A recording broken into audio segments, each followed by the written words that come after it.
जय श्री कृष्णा। राधे राधे। स्वागत है आप सभी का विशाख मास की कथा में। आज हम विशाख मास के चौथे अध्याय की कथा शुरू कर रहे हैं। बोलिए विष्णु भगवान की जय। मिथिलापति ने पूछा, ब्राह्मण, जब विशाख मास के धर्म अतिशय सुलभ पुण्य राशि प्रदान करने वाले भगवान विष्णु के लिए प्रीतिकारक चारों पुरुषार्थों की तत्काल सिद्धि करने वाले सनातन और वेदों वक्त है, श्रुतदेव जी ने कहा, राजन, इस पृथ्वी पर लौकिक कामना रखने वाले ही मनुष्य अधिक है। उनमें से कुछ राजस और कुछ तामस है। वह लोग इस संसार के भोगों तथा पुत्र पौत्र आदि संपदाओं की ही अभिलाषा रखते हैं। कहीं किसी प्रकार कभी बड़ी कठिनाई से कोई एक मनुष्य ऐसा मिलता है जो स्वर्ग लोक के लिए प्रयत्न करता है और इसीलिए वह जग आदि पुण्य कर्मों का अनुष्ठान बड़े प्रयत्न से करता है, परंतु मोक्ष की उपासना प्राय कोई नहीं करता। तुच्छ आशाएं लेकर बहुत से कर्मों का आयोजन करने वाले लोग प्राय काम्य कर्मों के ही उपासक है। यही कारण है कि संसार में राजस और तामस धर्म अधिक विख्यात हो गए, परंतु सात्विक धर्मों की प्रसिद्धि नहीं हुई। जय सात्विक धर्म भगवान विष्णु को प्रसन्न करने वाले हैं, निष्काम भाव से किए जाते हैं और यही लोक तथा परलोक में सुख प्रदान करते हैं। देव माया से मोहित होने के कारण मूढ़ मनुष्य इन धर्मों को जानते ही नहीं। पूर्व काल की बात है कि काशीपुर में कीर्तिमान नाम से विख्यात एक चक्रवर्ती राजा थे। वह इक्ष्वाकु वंश के भूषण तथा महाराज नृग के पुत्र थे। संसार में उनका बड़ा जश था। वह अपनी इंद्रियों पर और क्रोध पर विजय पा चुके थे। ब्राह्मणों के प्रति उनके मन में बड़ी भक्ति थी। राजाओं में उनका स्थान बहुत ऊंचा था। एक दिन वह मृग में आसक्त होकर महर्षि वशिष्ठ के आश्रम पर आए। वैशाख की चिलचिलाती हुई धूप में यात्रा करते हुए राजा ने मार्ग में देखा, महात्मा वशिष्ठ के शिष्य जगह जगह अनेक प्रकार के कार्यों में विशेष तत्परता के साथ संलग्न थे। वह कहीं पौंसला बनाते थे और कहीं छाया मंडप किनारे पर झरनों के जल को रोककर स्वस्थ बावड़ी बनाते थे। कहीं वृक्षों के नीचे बैठे हुए लोगों को वह पंखा डुलवाकर हवा करते थे।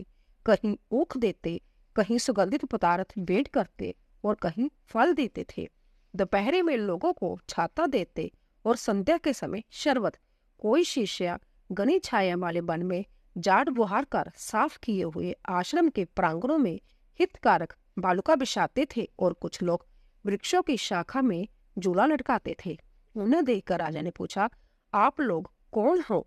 उन्होंने उत्तर दिया, हम लोग महर्षि वशिष्ठ के शिष्य हैं। राजा ने पूछा, ये सब क्या हो रहा है? वह बोले, जब विशाख मास में कर्तव्य रूप से बताए गए धर्म है, जो धर्म अर्थ काम मोक्ष चारों पुरुषार्थों के साधक है। हम लोग गुरुदेव वशिष्ठ की आज्ञा से इन धर्मों का पालन करते हैं। राजा ने पुण्य पूछा, इनके अनुष्ठान से मनुष्य को कौन सा फल मिलता है? किस देवता की प्रसन्नता होती है? उन्होंने उत्तर दिया, हमें इस समय यह बताने के लिए अवकाश नहीं है। आप गुरुजी से यथोचित प्रेषण कीजिए। वह महायशस्वी महर्षि इन धर्मों को यथार्थ रूप से जानते हैं। शिष्यों से ऐसा उत्तर पाकर राजा शीघ्र ही महर्षि वशिष्ठ के पवित्र आश्रम पर, जो विद्या और योग शक्ति से संपन्न था, गए। राजा को आते देख महर्षि वशिष्ठ मन ही मन बड़े प्रसन्न हुए। उन्होंने सेवकों सहित महात्मा राजा का विधि पूर्वक आतिथ्य सत्कार किया।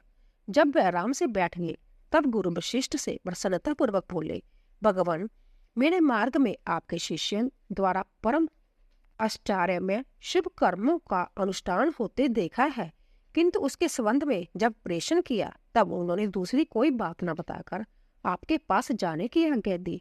उनकी आज्ञा के अनुसार मैं इस समय आपके समीप आया हूँ।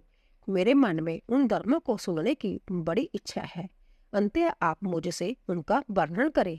तब महायशस्वी वशिष्ठ ने प्रसन्नता पूर्वक कहा, राजन, तुम्हारी बुद्धि को उत्तम शिक्षा मिली है। अंततः उसने यह उत्तम निश्चय किया है, भगवान विष्णु की कथा के श्रवण और भगवत धर्मों के अनुष्ठान में जो तुम्हारी बुद्धि की आंतरिक प्रवृत्ति हुई है, यह तुम्हारे किसी पुण्य का ही फल है, जिसने विशाख मास में बताए हुए महाधर्मों के द्वारा भगवान श्री हरि की आराधना की है। उसके उन धर्मों से भगवान बहुत संतुष्ट होते और उसे मनोवांछित वस्तु प्रदान करते हैं। संपूर्ण जगत के स्वामी भगवान लक्ष्मीपति समस्त पाप राशि का विनाश करने वाले हैं। वह सूक्ष्म धर्मों से प्रसन्न होते हैं, केवल परिश्रम और धन से नहीं। भगवान विष्णु भक्ति से पूजित होते पर अविष्ट वस्तु प्रदान करते हैं। इसीलिए सदा भगवान विष्णु की भक्ति करनी चाहिए। जगदीश्वर श्री हरि जल से भी पूजा करने पर अशेष क्लेश का नाश करते और शीघ्र प्रसन्न होते हैं। विशाख मास में बताए हुए जब बड़े थोड़े धर्म से परिश्रम द्वारा साध्य होने पर भी भगवान विष्णु के लिए प्रीतिकारक एवं शुभ होने के कारण अधिक व्यय से सिद्ध होने वाले बड़े बड़े यज्ञ आदि कर्मों का भी तिरस्कार करने वाले हैं। अंत्य, हे नृप, तुम भी विशाख मास में बताए हुए धर्मों का पालन करो और तुम्हारे राज्य में निवास करने वाले अन्य सब लोगों से भी उन कल्याणकारी धर्मों का पालन कराओ। इस प्रकार से विशाख धर्म के पालन की आवश्यकता को शास्त्रों और जुक्तियों से बलिभांति सिद्ध करके वशिष्ठ जी ने विशाख मास के सब धर्मों का राजा के समक्ष वर्णन कर दिया। उन सब धर्मों को सुनकर राजा ने गुरु का भक्ति भाव से पूजन किया और घर आकर वह सब धर्मों का विधि पूर्वक पालन करने लगे। देवादिदेव भगवान विष्णु में भक्ति रखते हुए राजा कीर्तिमान देवेश्वर पद्म नाम के अतिरिक्त और किसी देवता को नहीं देखते थे। उन्होंने हाथी की पीठ पर नगाड़ा रखकर सिपाहियों से अपने राज्यवर में डंके की चोट पर जय घोषणा करने की, मेरे राज्य में जो 8 वर्ष से अधिक की आयु वाला मनुष्य है, उसकी आयु जब तक 80 वर्ष की न हो जाए तब तक मेष राशि में सूर्य के स्थित होने का यदि वह प्रांतीय काल स्नान नहीं करेगा तो मेरे द्वारा दंडनीय, वध्य तथा राज्य से निकाल देने योग्य समझा जाएगा। ये मेरा निश्चित आदेश है। पिता पुत्र अथवा सरहद जो कोई भी विशाख धर्म का पालन नहीं करेगा वह चोर की भांति दंड का पात्र समझा जाएगा। प्रांतीय काल शुभ जल में स्नान करके श्रेष्ठ ब्राह्मणों को दान करना चाहिए। तुम सब लोग अपनी शक्ति के अनुसार पौंसला और दान आदि धर्मों का आचरण करो। राजा कीर्तिमान ने प्रत्येक ग्राम में धर्म का उपदेश करने वाले एक एक ब्राह्मण को बसाया। 5-5 गांवों पर एक एक ऐसे अधिकारी की नियुक्ति की जो धर्म का त्याग करने वाले लोगों को दंड दे सके। उस अधिकारी की सेवा में 10-10 घुड़सवार रहते थे। इस प्रकार चक्रवर्ती नरेश के शासन से सवत्रिया और सब देशों में यह धर्म का पौधा प्रारंभ हुआ और आगे चलकर खूब बड़े हुए वृक्ष के रूप में परिणित हो गया। उस राजा के राज्य में जो लोग मर जाते थे वह भगवान विष्णु के धाम में जाते थे। वहां के मनुष्यों को विष्णु लोक की प्राप्ति निश्चित थी। एक बार भी विशाख स्नान कर लेने से मनुष्य जमराज के पास नहीं जाता। अपने धर्म अनुकूल कर्म स्थित हुए सब लोगों के विष्णु लोक में चले जाने से जमपुरी के सब नरक खाली हो गए। वहां एक भी पापी प्राणी नहीं रह गया। विशाख मास के प्रभाव से जमपुरी के मार्ग की यात्रा ही बंद हो गई। सब मनुष्य दिव्य आकृति धारण करके भगवान के धाम में जाने लगे। देवताओं की जो लोक है वह सब भी शून्य हो गए। स्वर्ग और नरक दोनों के शून्य हो जाने पर एक दिन नारद जी ने धर्मराज के पास जाकर कहा, धर्मराज, आपके इस नरक में पहले जैसा कोलाहल नहीं सुनाई पड़ता।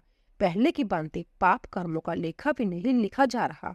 चित्रगुप्त जी तो ऐसे मौन भाव से बैठे हैं जैसे कोई मुनि हो। महाराज, इसका कारण तो बताइए।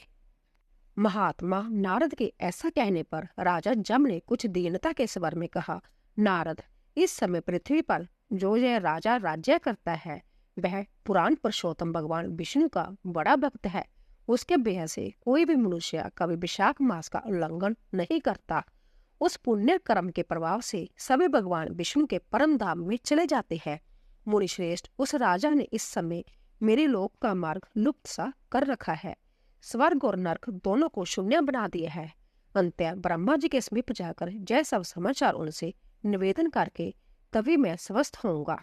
ऐसा निश्चय करके जमराज ब्रह्मा जी के लोक में गए और वहां बैठे हुए उन ब्रह्मा जी का दर्शन किया जिनका आश्रय ध्रुव है, जो इस जगत के बीज तथा सब लोगों के पितामह है और समस्त लोकपाल, दिक्पाल तथा देवता जिनकी उपासना करते हैं। ब्रह्मा जी ने जमराज को देखा और जमराज ब्रह्मा जी के आगे पृथ्वी पर गिर पड़े। फिर जमराज ने कहा, हे कमलासन, काम में लगाया हुआ जो पुरुष स्वामी की आज्ञा का ठीक ठीक पालन नहीं करता और उसका धन लेकर भोगता है वह काठ का कीड़ा होता है।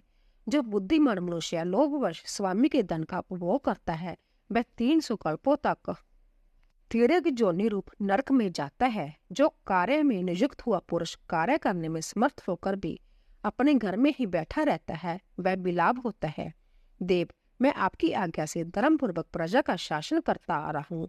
मैं अब तक मुनियों और धर्मशास्त्रों के कथा अनुसार पुण्य आत्मा को पुण्य के फल से और पाप आत्मा को पाप के फल से संयुक्त किया करता था, परंतु अब आपकी आज्ञा का पालन करने में असमर्थ साफ हो गया हूँ। कीर्तिमान के राज्य में सब लोग विशाख मास सोक्त पुण्य कर्मों का अनुष्ठान करके पितरों और पितामहों के साथ वैकुंठ धाम में चले जाते हैं। उनके मरे हुए पितर और माता माँ आदि भी विष्णु लोक में चले जाते हैं। इतना ही नहीं, पत्नी के पिता ससुर आदि भी मेरे लेख को मिटाकर विष्णु लोक में चले जाते हैं। देव, बड़े बड़े यज्ञों द्वारा भी मनुष्य वैसी गति नहीं पाता जैसे विशाख मास में मिल रही है। संपूर्ण तीर्थों से, दान आदि से, तपस्या से, व्रतों से अथवा संपूर्ण धर्मों से युक्त मनुष्य भी उस गति को नहीं पाता जो विशाख धर्म तत्पर हुए मनुष्य को प्राप्त हो रही है। विशाख में प्रातःकाल स्नान करके देव पूजन, मास महात्म की कथा का श्रवण तथा भगवान विष्णु को प्रिय लगने वाले तोदनुकूल धर्म का पालन करने वाला मनुष्य एकमात्र विष्णु लोक का स्वामी होता है। और जगतपति भगवान विष्णु के लोक की तो मेरी समझ में कोई सीमा ही नहीं है, क्योंकि सब ओर से कोटि कोटि प्राणियों का समुदाय वहां पहुंच रहा है, तो भी वह बरता नहीं। इस संसार में पवित्र और अपवित्र सभी लोग राजा की आज्ञा से विशाख मास के धर्म का पालन करके विष्णु लोक को जा रहे हैं। हे लोकनाथ, उसकी प्रेरणा से संस्कारहीन मनुष्य भी विशाख स्नान मात्र से वैकुंठ धाम में चले जाते हैं। वह केवल भगवान विष्णु के चरणों की शरण लेने वाला है, जाना पड़ता है। वह समस्त संसार को विष्णु लोक में पहुंचा देगा। जो पुत्र धर्म, अर्थ, काम और मोक्ष के प्रतिकूल चलता हो, वह पृथ्वी पर माता के पेट से पैदा हुआ रोग है। वह अदम पुरुष अपनी माता का घात करने वाला कहा जाता है, किंतु राजा कीर्तिमान की माता और उसकी पत्नी का पुण्य संसार में विख्यात है। उसकी माता एकमात्र वीर जननी है और वह राजा निश्चय ही संसार में बहुत बड़ा वीर है।